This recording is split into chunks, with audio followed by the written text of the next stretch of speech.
नमस्कार, मैं आशीष शुक्ला आप सबके बीच फिर से एक बार। आज का मेरा टॉपिक है वर्बल और नॉन वर्बल। हम लोग अपनी बॉडी लैंग्वेज से कितना क्लाइंट से बात करते हैं और हम लोग अपने आवाज़ से कितना क्लाइंट से बात करते हैं। हमारी बॉडी किस तरह से क्लाइंट के सामने बिहेव करती है वो हम आज आपको बताएंगे कि हमें किस तरह से क्लाइंट के सामने बिहेव करना चाहिए। नॉर्मली क्या होता है, हम लोग क्लाइंट आया, हमने उससे पूछा क्या सर्विस करानी है और बैठा दिया और हमने सर्विस स्टार्ट कर दी।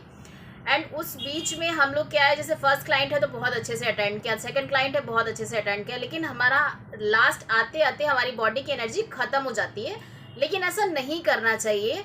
ऐसा आप कैसे इम्प्रूव कर सकते हो, कौन कौन सी बातों को आपको याद रखना है, ध्यान में रखना है, ताकि आपका जो मेन कॉन्सेंट्रेट है वो आपका डिसबैलेंस ना हो। तो चलिए हम अपने टॉपिक की तरफ चलते हैं।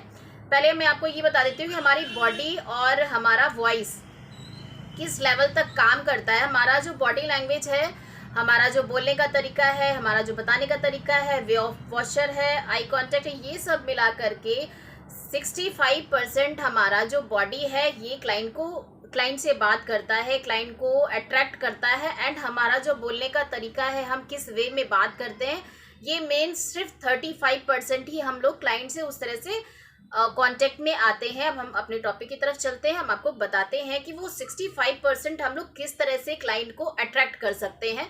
सबसे पहला होता है कि हमारे फेशियल फीचर्स कैसे हैं।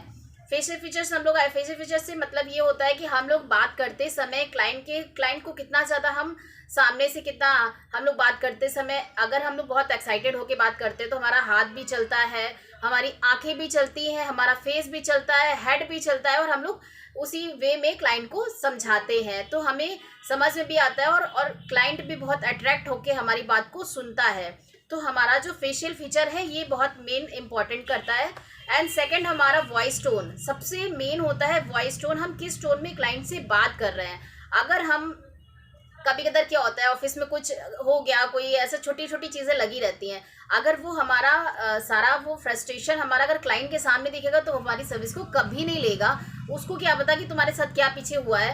आपको तो वही दिखाना चाहिए कि आप जो क्लाइंट के सामने हो, क्लाइंट अगर आपसे सर्विस लेने आया है तो आपको उसी वे में बात करना जैसे आप नॉर्मली वे में बात करते हो, ना कि आपको ये दिखाना है कि हमारे साथ क्या हुआ है। वो सब अलग का पार्ट है, लेकिन आपका जो पार्ट है, आपका जो नौकरी है, आपका जो बिजनेस है, उसमें आपका जो आपका पर्सनल इश्यूज है वो नहीं दिखने चाहिए। ये बहुत इंपॉर्टेंट है। एंड हमारा जो मूवमेंट है, मूवमेंट इन द सेंस कि हम लोग कभी कदार क्या चलते फिरते क्लाइंट से बात कर लेते हैं, मैम ये है, तो हमें ये नहीं करना है।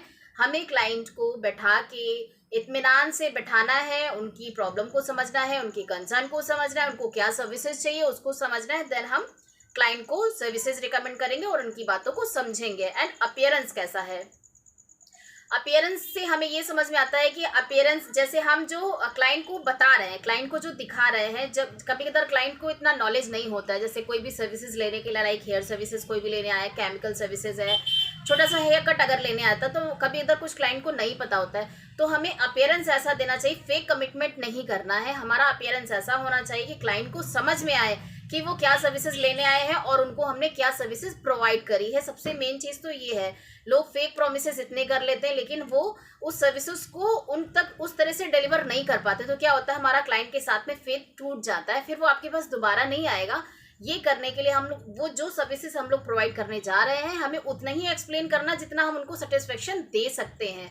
ये सबसे बेस्ट रूल है हमारे इस इंडस्ट्री का कि हम लोग फेक कमिटमेंट ना करें तो ही बेहतर होता है, क्योंकि वो आधे पौने घंटे के बाद आपको रिजल्ट तुरंत दिखने लगता है, चाहे वो मेकअप हो, चाहे फेशियल हो, चाहे हेयर कट हो, चाहे हेयर सर्विसेज हो, जो भी जितना उसमें है रिजल्ट दिखता है उतना ही आप उनको बताएं।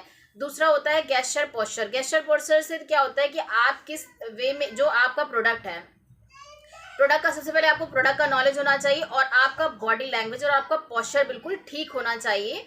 हमारा जो हम जब बात करते हैं क्लाइंट से तो हमें बिल्कुल स्ट्रेट बैठना चाहिए और हाथ को या तो आप बांध के ऐसे रखो, या फिर आप अगर नहीं बांध के रख सकते हो, कोई चीज़ आप दिखा रहे हो, किसी बुक को दिखा रहे हो, कोई कैटलॉग दिखा रहे हो, या मैम को कुछ फोटोज दिखा रहे हो, फोन्स दिखा रहे हो, तो आपका वे ऑफ बिहेवियर ऐसा होना चाहिए कि क्लाइंट को इरिटेट ना करे, ना बहुत ज़्यादा क्लाइंट के पास में जाके बात करें। डिस्टेंस होना चाहिए थोड़ा, और आपका और क्लाइंट के बीच में थोड़ा गैप होना चाहिए।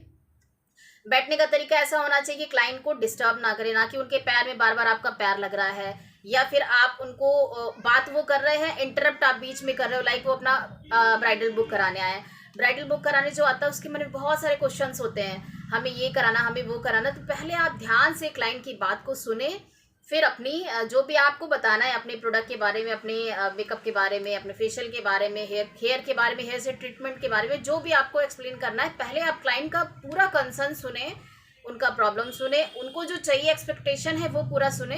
देन हम अपनी बात को क्लाइंट तक रखेंगे। कभी कदार क्या होता है, क्लाइंट को रिजल्ट ही ऐसा चाहिए होता है, फेस तो हमारा जैसा भगवान ने बनाया है उसी तरह से होता है, लेकिन हम चाहते हैं कि हमारा जो मेकअप वो कैटरीना कैफ जैसा हो जाए। ऐसा ऐसा पॉसिबल नहीं है। हम लुक दे सकते हैं लेकिन फेस नहीं चेंज कर सकते। तो ये क्लाइंट को इस वे में बताना है कि क्लाइंट को खराब भी नहीं लगे और हमारी बात भी हो जाए। तो इन्हीं सब बातों को रख के आपको सुबह से लेकर के शाम तक इसी एनर्जी के साथ काम करना है। आई होप आपको आज का मेरा वीडियो पसंद आया होगा। जैसा भी लगा मुझे कमेंट करके जरूर बताइएगा। कल फिर मिलेंगे इसी टाइम पे एक नई वीडियो के साथ में। धन्यवाद।